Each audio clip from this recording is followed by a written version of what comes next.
উম্মুল মুমিনিন হযরত আয়েশা সিদ্দিকা রাদিয়াল্লাহু তাআলা আনহা তিনি একদিন নবীজিকে বলেন, নারাল জিহাদ আফজালাল আমল। ও আল্লাহর রাসূল, আমরা দেখতে পাই সর্বোত্তম আমল হলো আল্লাহর রাস্তায় জিহাদ করা। আফালা নুজাহিদু, আমরা নারীরা কি জিহাদ করব না?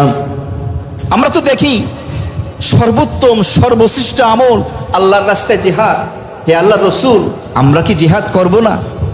নবীজি বললেন, না, ওয়ালাকিন্না আফজালাল জিহাদ আল হজ্জ ওয়াল উমরা, তবে তোমাদের জন্য সর্বোত্তম জিহাদ হলো, সর্বশ্রেষ্ঠ জিহাদ হলো তোমরা হজ এবং উমরা পালন করবে। বলুন সুবহানাল্লাহ।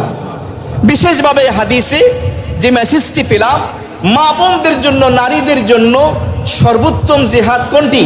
হজ এবং উমরা।